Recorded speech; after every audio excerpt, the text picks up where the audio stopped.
qui est la grainerie nationale, le lieu où sont collectées toutes les graines des grands arbres de nos belles forêts, pour être manipulés génétiquement, non, pour être soigneusement traités,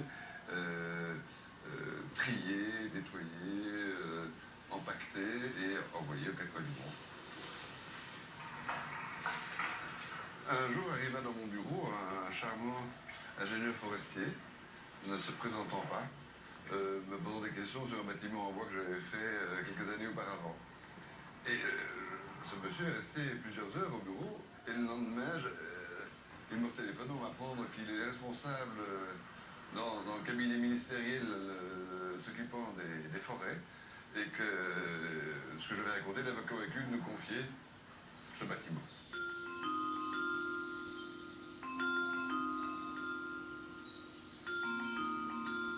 Je me vois prendre une perche d'épicéa qui traînait là, je ne sais pas pourquoi, et de leur dire, ben tiens, on va faire ça comme bon, si on faisait ça comme un dôme avec des perches cintrées. Et j'ai vu un grand sourire sur leur visage. Je dis, bon, on va faire comme ça alors.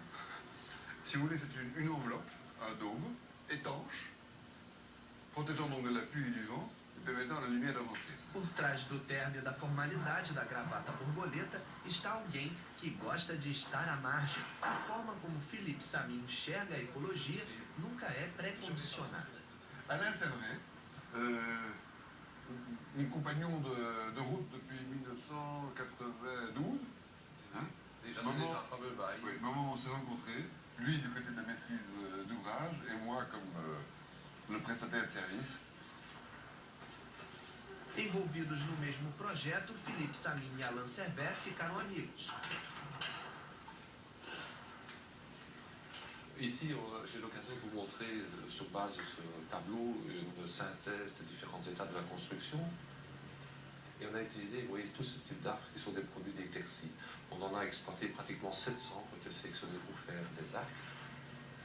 Donc l'originalité du bâtiment, c'est vraiment, enfin, ce qui fait la spécificité, c'est le cintrage de bois massif. On avait des pièces droites, on les a mises dans ce qu'on appelle un séchoir artificiel à bois, mais qu'on peut humidifier. Elles sont humides et elles sont chauffées à pratiquement 80 degrés. Comme ça, les pièces se ramollissent. Puis on les sèche. Donc, vraiment, pendant pratiquement 3 semaines à un mois. Et après, elles sont retirées des gabarits métalliques et alors elles gardent leur forme cintrée. Vous voyez ici sur cette photo le profilé d'aluminium qui est installé, un deuxième, et entre les deux profilés, on va venir mettre une tuile de verre.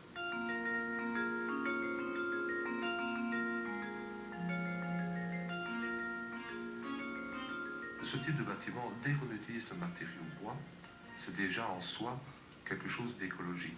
Et en plus, chez nous, on est dans une forêt qui est gérée durablement.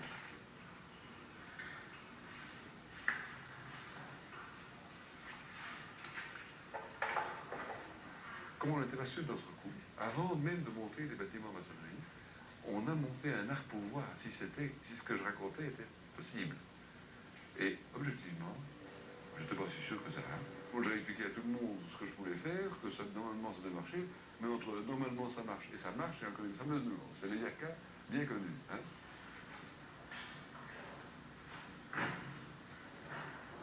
C'est ici que j'ai pris conscience du fait que, en réfléchissant beaucoup plus, en travaillant beaucoup plus, en allant plus loin au niveau théorique, on parvenait à alléger la charge sur le chantier. On parle de développement durable, donc il vaut mieux investir dans le cerveau que dans de la brique. Oui, parce que ça vous fera consommer beaucoup moins de briques, de béton, de bois, tout ce que vous voulez. Tout ici est un jeu de recherche d'optimum, de légèreté structurelle. Menos materiais, mais cérebros. Essa é a proposta de Philippe Samy. E ele a colocou majestosamente em prática ao planejar a estação de trem de Louvain, projeto no qual propôs o uso de uma quantidade de aço 4 vezes menor do que seus concorrentes. Leveza estrutural se torna um elemento essencial para o desenvolvimento sustentável. L'idée est d'être exemplaire en matière environnementale. L'objet ici est de couvrir une gare traversante.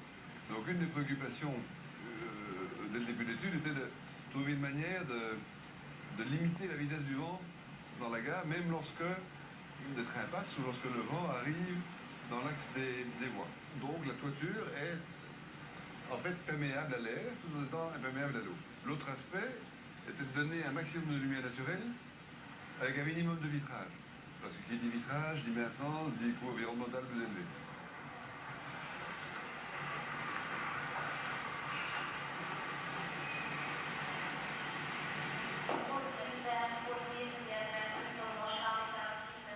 Si vous voulez, ce qui est vrai pour nous, concepteurs, est aussi vrai pour les artisans.